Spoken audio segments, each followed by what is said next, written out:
Hello दोस्तों, good morning all of you. Success classes s.k.a पर आप सबका स्वागत है। तो आज आपको बताएंगे बेसिक एक्सरसाइज 5.2 का। किस का बताएंगे? एक्सरसाइज 5.2 का आज बताएंगे बेसिक, मतलब प्रश्नावली का जो है आर्गड़ तल बताएंगे और ध्रुवीय निरूपण बताएंगे, मतलब Argand plane and the polar representation. इस दोनों चीज़ को आज आपको समझना है और इसी चीज़ में आज आपको हम सिखाएंगे मॉडुलस और आपको सिखाएंगे आर्गुमेंट। मॉडुलस आर्गुमेंट मतलब मापांक और कोणांक, और कोणांक को ही बोलते हैं आयाम, जिसको बोलते हैं एम्पलीट्यूड। क्या बोलते हैं? एम्पलीट्यूड। तो उस चीज़ को आज सिखाएंगे, तो उस चीज़ को आप सब ध्यान देना, वीडियो को पूरा देखना। अगर आपने पेन और कॉपी लेकर नहीं बैठा है तो उसको लेकर बैठ जाएं, क्योंकि ये आपको बहुत ही इम्पॉर्टेंट क्लास होने वाला है। तो इस क्लास को स्टार्ट करने से पहले आप थोड़ा सा मोटिवेट हो जाएं, तो ध्यान देना। क्या आज आपकी शायरी है, काम करो ऐसा कि एक पहचान बन जाए।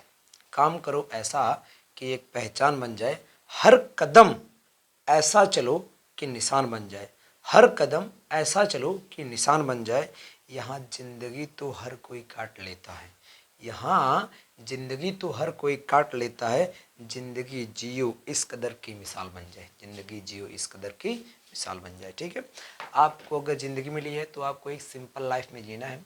तो सिंपल लाइफ का मतलब ये नहीं हुआ कि दर दर भटकना है। आपको दर दर भटकना नहीं है, आपको एक बहुत ऊंची उड़ान भरनी है, और उस उड़ान को भरने के लिए बहुत टाइम लगता है। तो उस टाइम को आप दें और अपनी ऊंची उड़ान की तैयारी करें। तो उसी सब को ध्यान में रखते हुए आज हम आपको बताते हैं, इसमें से आपका जो इसमें समझाने वाले हैं बेसिक आर्गड़ तल और आपका ध्रुवीय निरूपण। तो सबसे पहले आपने पढ़ा होगा कार्तीय तल। क्या पढ़े होंगे? कार्तीय तल। कार्तीय तल, कार्तीय तल को बोलते हैं सर्टन प्लेन। सर्टन प्लेन, ठीक, इसको हम बोलते हैं कार्तीय तल। ठीक है, इस चीज को आपने पढ़ा होगा। तो इस चीज को अगर आपने पढ़ा है तो इसमें आपने पढ़ा होगा, एक पढ़ा होगा एक्स अक्ष, ध्यान देना। इसको बोलते हो आप एक्स एक्सिस।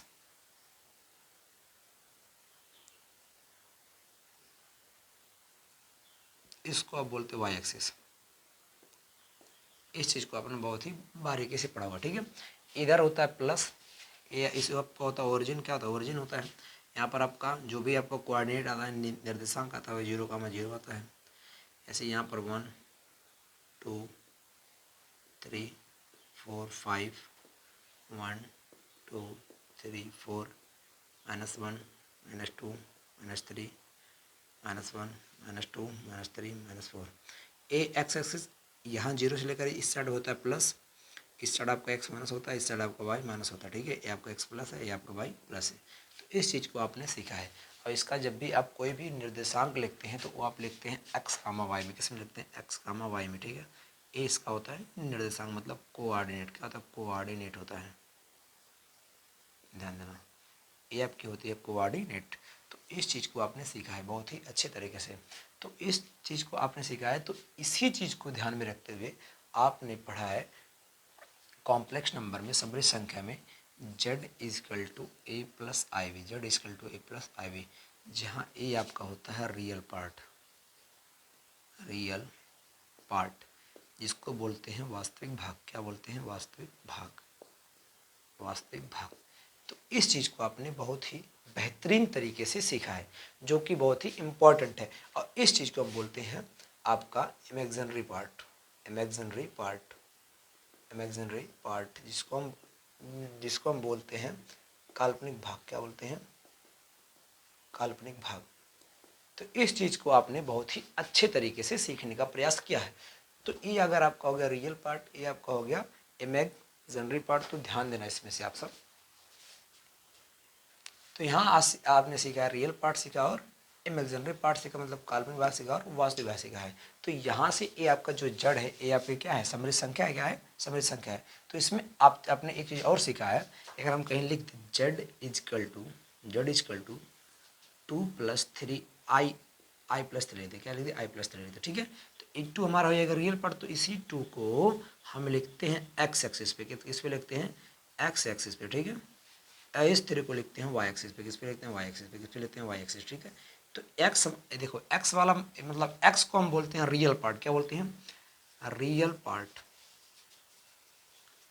वाई को हम बोलते हैं इमेजिनरी पार्ट, इमेजिनरी पार्ट, ठीक है।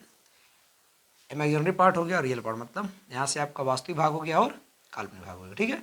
यहाँ से आपको कोई दिक्कत होने वाला नहीं है। तो इसी चीज़ को जब हम इसमें मतलब दर्शा देंगे, मतलब उसको हम रिप्रेजेंट कर देंगे, तो वो हमारा हो जाएगा आर गणतल, क्या हो जाएगा आर गणतल, क्या हो जाएगा आर गणतल। तो इस चीज़ को अब आप यहाँ से आपको सिखाने वाले के इसको कैसे दर्शाया जाता है, तो उस चीज़ को आप सब ध्यान देना। इसको थोड़ा सा रेज करते हैं।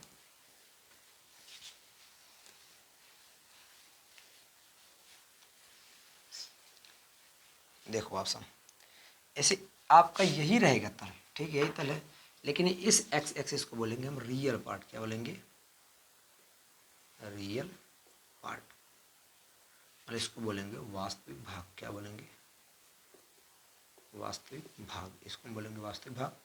और वाई एक्सिस को बोलेंगे इमेजिनरी भाग, ये आपका एक्सिस है, इसको बोलेंगे इमेजिनरी पार्ट, इमेजिनरी पार्ट। इसको हम बोलते हैं काल्पनिक भाग, क्या बोलते हैं काल्पनिक भाग, जो कि आपका बहुत ही इंपॉर्टेंट चीज़ है। तो इस चीज़ को आप सब ध्यान देना। इमेजिनरी पार्ट हो गया, और यहाँ पर आपका हो गया रियल पार्ट, वास्तविक भाग और काल्पनिक भाग। तो जैसे कि अगर हमको कोई भी यहाँ पर आपको कॉम्प्लेक्स नंबर दिए, जैसे दे दिया 2+3 है, 2+i3, क्या है 2+i3, तो यहाँ से x मेरा 2 हो गया, ये मेरा 3 मिल गया, ठीक है। तो इसको हम डिनोट करेंगे रियल पार्ट पे 2। तो मान लो यहाँ 1 है, यहाँ 2 है, यहाँ 3 है, यहाँ 4 है, यहाँ आपका 1 है, यहाँ 2 है, यहाँ 3 है, यहाँ पर 4 है। तो यहाँ पर जो हम 2 और 3, जैसे 2 यहाँ से इस पॉइंट पे यहाँ मिलेगा और 3 इस पॉइंट पे यहाँ मिलेगा, तो मिल गया 2, 3। इसको हम इस तरह से डिनोट करते हैं, जो कि बहुत ही आपका इजी है। इसमें आपको कुछ और कुछ इसमें करना नहीं है, ठीक है। तो इसके आगे आप सब ध्यान देना कि और इसमें क्या दिया गया, उस चीज़ को हम आपको सिखाने का प्रयास करते हैं। तो इसमें ध्यान देना, ये आपका हो गया, ठीक है। अब इसमें आपका क्या होता है, इसे मान लो कोई और दे दिए, जैसे दे दे z-2 और दे दिया +i3, ठीक है। -2 मतलब क्या हो गया, यहाँ पर आपका ये आएगा -2 मतलब -2 का -3, मतलब पहले हम लिखेंगे रियल पार्ट को, उसके बाद लिखेंगे आपका इमेजिनरी पार्ट, मतलब पहले लिखेंगे वास्तविक भाग को, उसके बाद लिखेंगे काल्पनिक भाग को। यहाँ से आएगा -1 -2 -3, यहाँ से आएगा 2 और 3, -2 और 3, तो ये इस पॉइंट में मिल जाएगा, ठीक है। तो ऐसे आपको कोई भी कॉम्प्लेक्स नंबर का इक्वेशन दिया रहेगा, तो उस चीज़ को आप आर्गेड तल मतलब आर्गेड प्लेन पर दर्शा सकते हो, एकदम सिंपल तरीके से, ठीक है। तो इसमें आपको आर्गेड तल में कोई भी हमको लग रहा है कि दिक्कत नहीं होना चाहिए, ठीक है। तो ये तो आपने सीख लिया आर्गेड तल। अब इसके आगे आप सीखेंगे ध्रुवीय तल, और ध्रुवीय तल आपका बहुत इंपॉर्टेंट है, तो उस चीज़ को आप ध्यान देना, ठीक है। तो यहाँ से अब आपको बताएंगे ध्रुवीय निरूपण, क्या बताएंगे ध्रुवीय निरूपण। तो इस चीज़ को ध्यान देना, ये आपका एक प्लेन है, सर्टन प्लेन पर एक आपका बना गया है क्वाड्रेंट, ठीक है, क्या बना क्वाड्रेंट चतुर्थांश बना है, ठीक है। अब इस चतुर्थांश में इसको बोलते हैं एक्स एक्सिस, इसको बोलते हैं वाई एक्सिस। मान लो यहाँ पर एक पॉइंट है, क्या है पॉइंट, इस पॉइंट का कोऑर्डिनेट हमको मिला है एक्स वाई। यहाँ से ओरिजिन पॉइंट से इसके बीच का जो डिस्टेंस है वो मान लो आर है, कितना है आर, क्या है आर। अगर हम इस पॉइंट, अगर ये एक्स वाई मिल गया है, अगर मान लो ये हमारा कोऑर्डिनेट नहीं होता और एक पॉइंट हमको यहाँ मिल जाता, एक पॉइंट मिल जाता कि यहाँ से इस पॉइंट का जो डिस्टेंस आर है और इस पे कोऑर्डिनेट एक्स वाई है, तो ये मतलब अगर हम इसको दर्शाना चाहते एक ग्राफ पे तो कैसे करते, तो ध्यान देना, इसके लिए हमको ये जो यहाँ से एंगल बनता है, अगर ये एंगल पता हो जाता तो आप एक सिंपल तरीके से दर्शा सकते हो। जैसे कि अगर एक ग्राफ पे मान लो अगर हमको थीटा मिल जाए 90, कितना मिल जाए 90, तो 90 थीटा यहाँ मिल गया, और इस पॉइंट पे या इस प्लेस पर हमको नंबर डिनोट कर सकते हो। तो इस टाइप का हम इसमें सीखेंगे। तो ध्यान देना, ये जो हमारा आर है, ठीक है, यहाँ से इसका डिस्टेंस, इसी को हम बोलते हैं आपका मॉडुलस, मतलब यही हमारा क्या है मॉड जेड, क्या है मॉड जेड, ठीक है। अब इस चीज़ को अगर हमको फाइंड करना है, तो यहाँ से एक्स का वाई मिला, मतलब ये अगर इस पर हम परपेंडिकुलर कर दें, यहाँ से क्या कर दें परपेंडिकुलर कर दें, यहाँ पर एंगल आपका थीटा बनेगा, कितना बनेगा थीटा, ठीक है। ये क्योंकि आप जब एंटी क्लॉकवाइज में एंगल बनाते हो तो आपका क्या बनता है, प्लस बनता है, क्या बनता है, प्लस, ठीक है।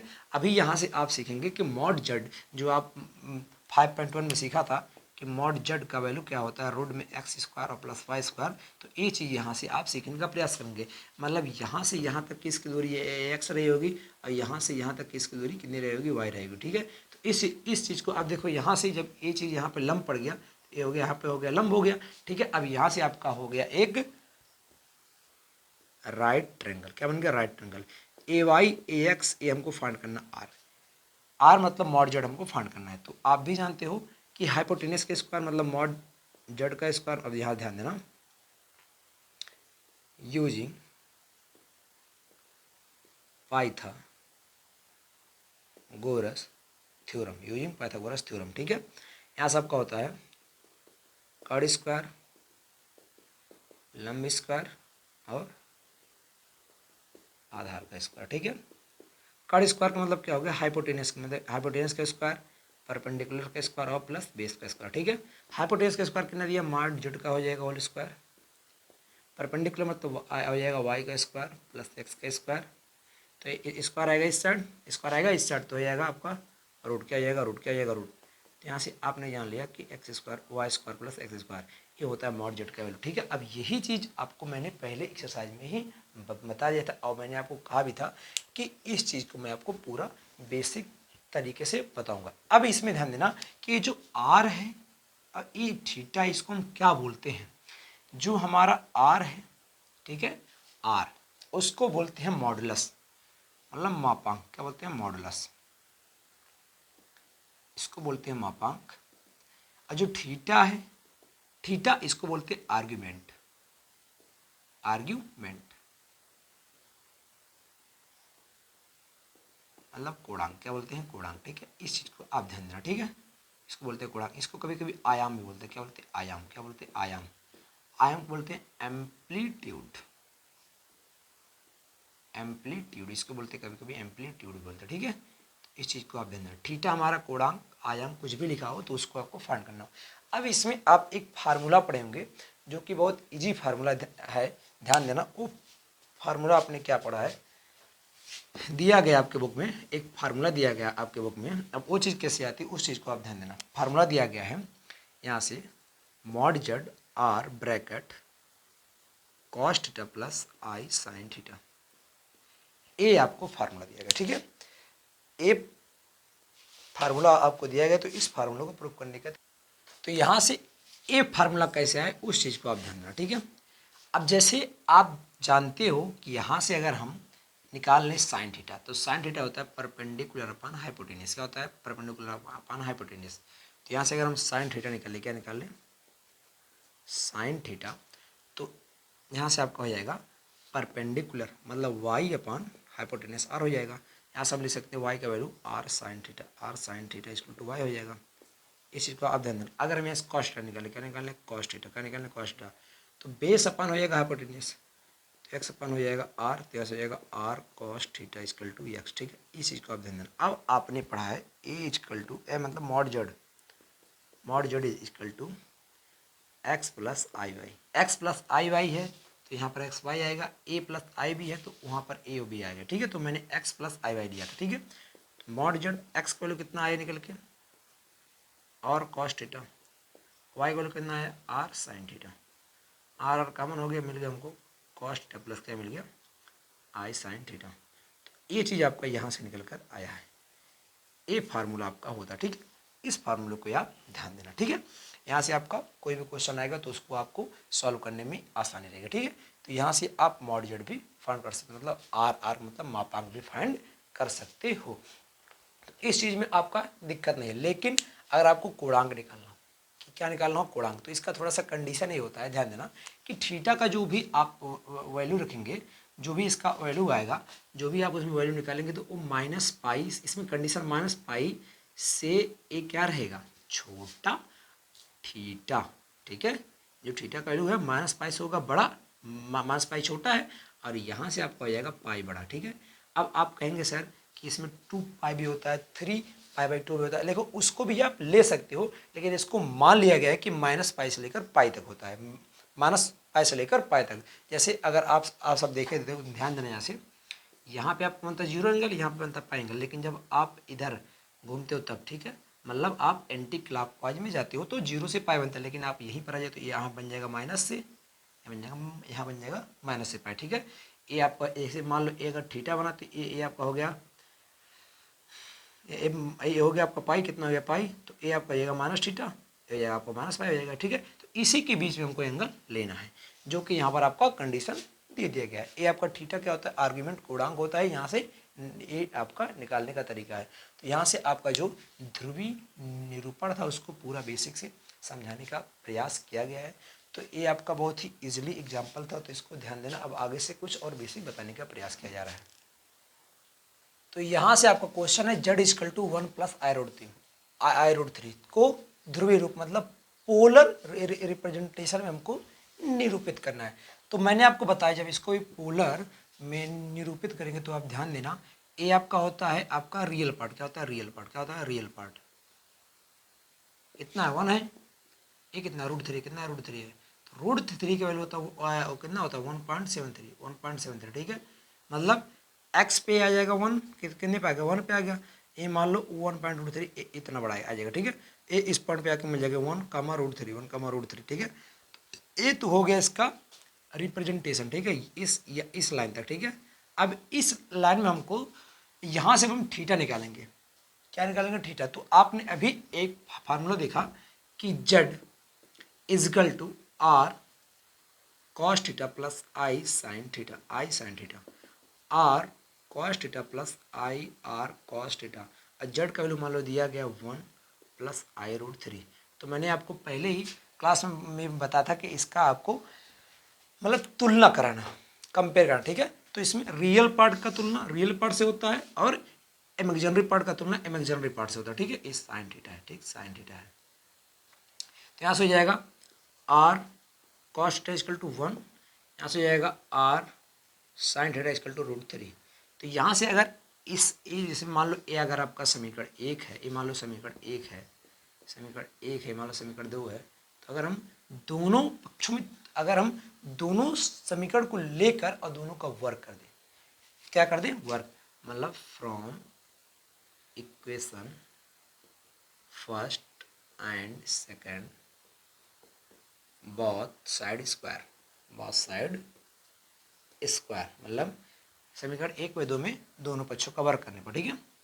समीकरण 1 व 2 में दोनों पक्षों का वर्ग करने पर, ठीक है। इस चीज को अगर आपको पूछा है तो ध्यान देना, ये हो जाएगा r² cos² थीटा और प्लस, और ध्यान देना अगर हम दोनों पक्षों को वर्ग करके क्या कर दे 1 प्लस ऐड 1 प्लस कर दे, यहाँ प्लस कर दे, ठीक है। तो यहाँ से ये हो जाएगा r² cos थीटा और r² sin² theta equal to हो जाएगा 1² प्लस √3 का स्क्वायर।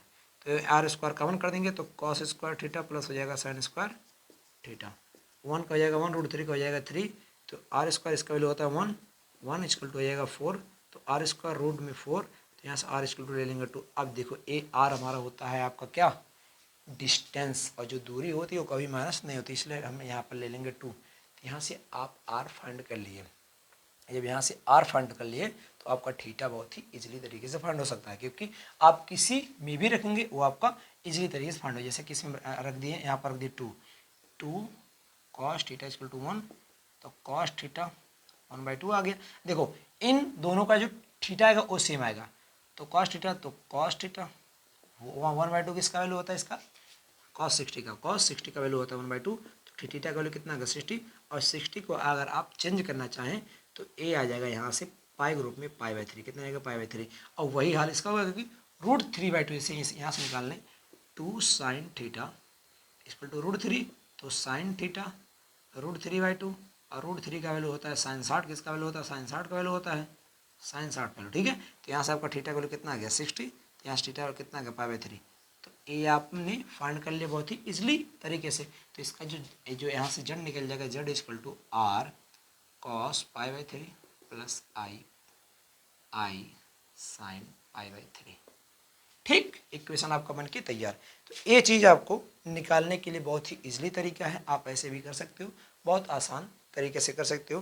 तो यहाँ से आपका जो भी क्वेश्चन था वो पूरा होता है सॉल्व। अब अगले आपका जब बताएंगे एक्सरसाइज में, वहाँ से आपका जो भी क्वेश्चन आएगा पूरा बेसिक से बताने का प्रयास किया जाएगा। तो आप क्या करें, वीडियो को जाके जल्दी से वीडियो को जाके लाइक कर दें और शेयर कर दें और चैनल को जल्दी से सब्सक्राइब कर लें, ताकि आपको डेली का डेली एक क्लास दिया जाता है और आपको यहाँ से क्लास 11th का डेली का डेली प्रिपरेशन होता रहा। ठीक है, वीडियो देखने के लिए धन्यवाद।